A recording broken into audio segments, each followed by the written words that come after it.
Bienvenue sur Only Up to You, un podcast de développement personnel, professionnel et spirituel, où toutes les semaines nous abordons des sujets de la vraie vie, avec à la clé des conseils, des exemples, des outils. Tout ça avec beaucoup de franchise et une pointe d'humour. Je m'appelle Jennifer Pitchy, je suis psychologue, maître praticienne en hypnose ericksonienne et coach de vie certifié. Et bonjour à tous, j'espère que vous allez bien, que vous êtes confortablement installés pour l'épisode de cette semaine qui est sur la comparaison et surtout de répondre à cette fichue question: est-il possible d'arrêter de se comparer? Mais avant qu'on plonge dans le vif du sujet, j'aimerais juste vous rappeler que mon intention et mon objectif pour 2021 est de faire que ce podcast prenne encore plus d'ampleur et pour cela, j'ai besoin de vous.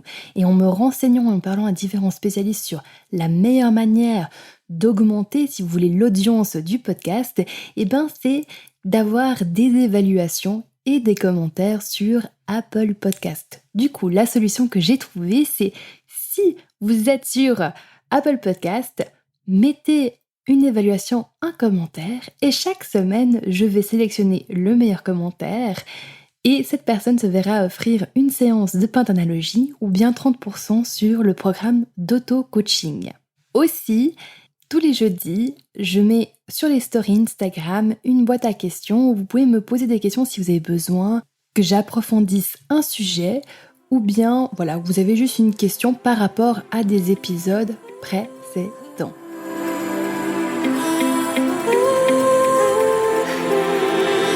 Je remercie d'ailleurs mademoiselle Lana qui écrit « Génial d'avoir autant d'informations qui s'équilibrent entre sources académiques et expériences professionnelles de la vie et tout ça gratuitement, magnifique ». Merci à toi mademoiselle Lana.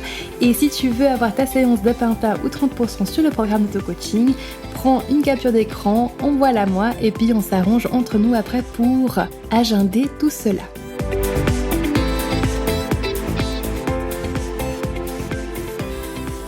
Alors aujourd'hui, on va parler de la comparaison. Et je dirais que la comparaison, c'est une de ces attitudes dans laquelle on glisse très facilement et probablement depuis que l'on est enfant. Et comme je vais aussi l'expliciter, depuis que l'on a un sens de notre propre individualité. La comparaison, est aussi l'autrice, si vous voulez, de beaucoup de pensées négatives, de mésestime, de manque de confiance en soi. Et on arrive facilement à parfois se demander mais pourquoi est-ce que je n'arrive pas à arrêter de me comparer?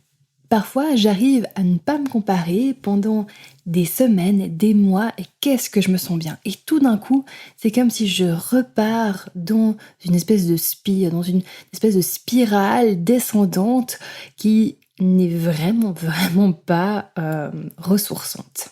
Alors, d'où est-ce que ça vient, cette comparaison et ce besoin de se comparer? Comme pour beaucoup de choses qui sont instinctives, c'est un fameux héritage évolutionnaire. Et comme la quasi-totalité des choses qui se manifestent dans notre vie intérieure, qui sont désagréables à vivre au quotidien, ça a souvent à la base une bonne intention. Alors, la comparaison, c'est une manière de se mesurer et de se définir. Ça a un énorme rapport avec son individualité aussi, comme je vais l'expliquer, parce que ça permet de se positionner par rapport aux autres en se contrastant sur différents aspects. De temps à autre, je vois sur les réseaux sociaux quelque chose comme une motivation, une citation motivationnelle qui dit « Arrêtez de vous comparer aux autres, comparez-vous qu'à vous-même, etc. » parce que, etc. Bref, mais même là-dedans, il y a une fausse logique, parce que le fait de savoir qu'on arrête de se comparer par rapport aux autres et qu'on fait différent des autres, on est quand même en train de se comparer par rapport à ce que les autres font. Donc la comparaison, elle est dans ce sens omniprésente. Pour plonger un petit peu profondément dans d'où est-ce que ça vient, quand les études en psychologie, en psychosociologie ont commencé à se pencher là-dedans, il y a notamment Festinger qui a beaucoup investigué cela, une des hypothèses qui ressort et qui, à mon sens, fait énormément de sens, c'est cet aspect c'est qu'on peut imaginer que nos ancêtres cherchaient à comprendre, en se comparant avec leur père, s'il serait possible pour eux de, par exemple, traverser une rivière, d'escalader une montagne, de faire quelque chose qui pourrait être inconfortable et désagréable et il devait donc d'une certaine manière évaluer, calculer le risque encouru et pour cela en fait il comparait et se comparait physiquement en fonction des performances d'autres individus de constitution similaire à la leur. Alors c'est quelque chose qui est tout à fait logique. Pourtant, si je contraste ça et que je compare du coup les comparaisons que l'on voit de nos jours, eh ben c'est assez rare finalement que l'on se compare vraiment qu'avec des gens avec qui on est similaire. On a une fâcheuse tendance, et j'en parlerai un petit peu plus, à parfois se comparer avec des personnes avec qui on n'a rien à voir. Et c'est là où la comparaison peut devenir particulièrement douloureuse. Par la suite, dans les études de comparaison ou sur la compréhension du mécanisme de comparaison, il y a aussi eu les aspects de l'évaluation de soi et la promotion de soi. C'est-à-dire de se comparer à des individus qui sont légèrement plus performants afin d'obtenir des informations pour nous aider à nous améliorer. Et aussi parfois de se comparer justement à des personnes qui sont moins performantes, moins bien, pour augmenter notre estime. Et on a tendance à faire cela, surtout quand on se sent faible ou menacé ou impuissant et qu'on a un besoin de se rassurer. On va souvent aller se comparer à quelqu'un qui est moins bien, entre guillemets, ou plus faible. Comme ça nous donne un petit peu une impression d'être, bon, au moins je ne suis pas comme ça. Il y a aussi au niveau évolutionnaire un autre aspect de la comparaison qui est plutôt sur les valeurs intrapersonnelles que l'on peut apporter à un groupe. C'est-à-dire qu'on est profondément programmé pour coexister en groupe. On a besoin de ça, parce que le groupe, ça nous offre du soutien, de la protection. Et dans cette dynamique-là, instinctivement, il y a implicitement cette compréhension que notre place au sein d'un groupe dépend, ok, il y a les facteurs sanguins, etc., mais il y a aussi qu'est-ce que j'apporte au groupe, quelle est ma place dans le groupe et quelle est la valeur que j'apporte au groupe. Et plus je vais apporter de la valeur, plus je vais, d'une certaine manière, garantir ma place et la protection et le soutien de celle-ci si elle venait à être menacée. Et donc, dans ce sens-là, on peut avoir différentes manières de contribuer à un groupe. Et d'ailleurs, c'est tout un aspect du travail que l'on fait quand on est sur le développement de la confiance en soi et de l'estime de soi. C'est d'aller identifier, mais tiens, quelles sont les choses que seul vous pouvez apporter, ou vous êtes vraiment bon à apporter dans un groupe. Et en fait, de focaliser l'attention là-dessus, parce que ce que l'on remarque, et je l'ai déjà un petit peu mentionné, mais là je vais encore plus l'approfondir, c'est qu'on a tendance, parfois, et je sais pas si c'est par biais de masochisme profond de juste se faire du mal et puis être désagréable avec soi, de comparer des aspects de soi avec une autre personne qui est complètement différente. C'est par exemple une personne introvertie qui va se comparer à une personne extravertie. Et bien entendu, ce genre de comparaison-là est rarement constructif. Maintenant, si c'est dans une dynamique de pouvoir repérer des stratégies, une manière de faire, d'être inspiré, que ça crée en fait à l'intérieur une ouverture et puis de l'énergie, alors c'est ce qu'on appelle une comparaison saine, c'est une bonne comparaison. Par contre, si ce que ça crée à l'intérieur c'est une tension, une fermeture et puis une impression d'être diminué et rabaissé, et ben c'est une comparaison qui est malsaine. Et on va aller un petit peu creuser là-dedans quelle est la fonction de ce genre de comparaison-là. Quel est le bénéfice secondaire, tiens, ça fait un moment que je ne l'ai pas sorti ce terme, le bénéfice secondaire de faire une comparaison malsaine.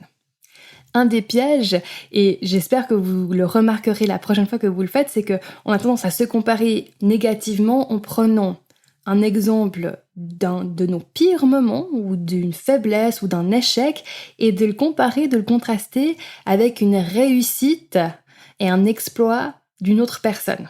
Et on se dit être objectif, alors qu'on est vraiment en train de comparer des choses terribles.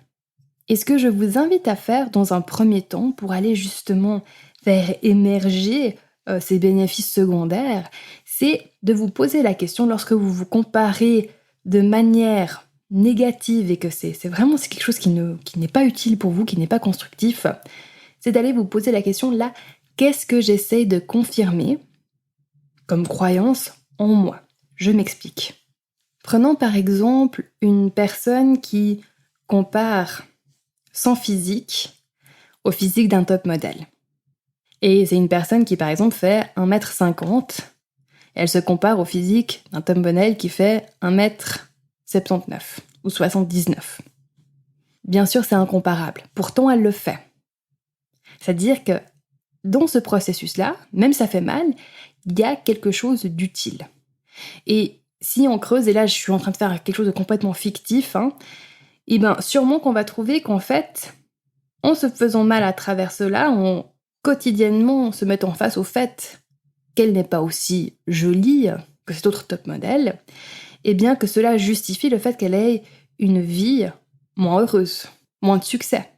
Parce qu'elle se dit, cette personne-là a quelque chose que je n'ai pas, et ce n'est pas l'apparence physique, c'est ce que la personne qui est en train de se comparer estime, projette que cette personne est en train de vivre et ressentir au quotidien qui l'intéresse. Et elle se dit, mais c'est parce que elle est comme cela.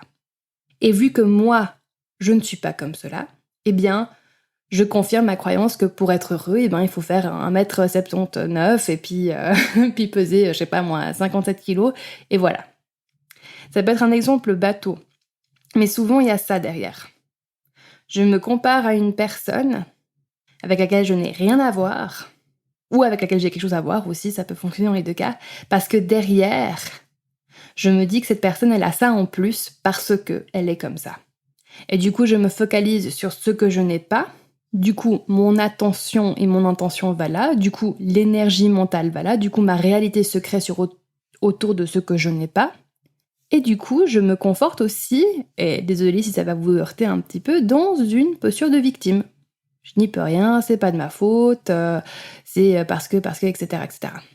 Et donc, c'est dans ce sens-là où moi je vous invite à, quand vous vous surprenez à être en train de vous comparer, d'oser, je vous mets au défi, d'oser aller regarder derrière quelle est la croyance, la fausse croyance et la croyance limitante, parce que rappelez-vous, vous n'êtes pas obligé de croire tout ce que votre cerveau vous dit, qui se cache derrière. Et ensuite, vous allez challenger, vous allez mettre au défi cette fausse croyance, cette croyance limitante. Et rien de mieux pour mettre au défi une croyance limitante et une fausse croyance que de la comparer, de la contraster avec des preuves de personnes qui font exactement ce que vous estimez pas pouvoir être capable de faire parce que, en vous comparant sur cet aspect-là, sur ce critère-là, avec une autre personne qui arrive à le faire, et ben vous vous êtes auto-convaincu que, en fait, ben moi j'en suis pas capable, ou moi je ne peux pas, ou c'est mieux pour eux parce que, etc., etc. Pour répondre finalement à la question est-il possible d'arrêter de se comparer? Eh bien, techniquement, oui, mais réalistiquement parlant, probablement pas. Je m'explique. La comparaison est intimement liée au sens de soi, à l'individualisation. Les contrastes que ça procure nous permettent de nous positionner par rapport aux autres, mais aussi par rapport même au plan physique. J'ai chaud, j'ai froid. Je me positionne dans ma nature, au niveau même sensoriel. C'est une forme de contraste. Et donc, la comparaison, dans ce sens-là, contraste. Ce qu'il y a, ce qu'il n'y a pas. Ce qui est similaire, ce qui est non similaire. Pourquoi est-ce que je dis techniquement oui? Parce qu'on a tous, généralement, des moments où on n'est pas du tout dans la comparaison. Généralement, ces moments-là sont quand on est en train de dormir, mais aussi quand on est aligné. Et encore, quand on est en train de dormir, on peut avoir des sacrés rêves. Mais quand on est aligné, centré, ancré, et qu'on est en train de se réaliser, puis que voilà, qu'on est dans notre flow personnel. À ce moment-là, ce qui se passe dans la vie des autres, pour les autres, voilà, on est un petit peu immunisé. Mais il suffit d'être en contact avec une image d'une personne ou la représentation d'une personne qui est assez contrastante, que ce soit par ce qu'elle a réussi à faire, par une image que l'on peut voir sur les réseaux sociaux, par une parole qu'elle dit, enfin bref, le critère que l'on va admirer chez cette personne-là, il suffit qu'on soit en contact d'une manière ou d'une autre pour que ça crée justement cette rupture et que notre cerveau reptilien, se mette automatiquement à évoluer évaluer, mesurer pour, voilà, un petit peu donner un compte rendu, un rapport au jour d'aujourd'hui. Vous vous retrouvez à ce niveau-là par rapport à cette personne, voici les risques, etc., etc. C'est sympa cette image du cerveau qui nous fait un petit rapport hebdomadaire ou quotidien de où on en est dans la vie, comment est-ce qu'on se positionne par rapport aux autres. Surtout que c'est un rapport qui est complètement fictif, non objectif, même si on a l'impression que oui. Bref, il y a effectivement des moments où on est, si vous voulez, complètement libre de la comparaison. Et heureusement, si on était constamment dans la comparaison, ben ça serait très douloureux et je pense pas que ce serait fonctionnel.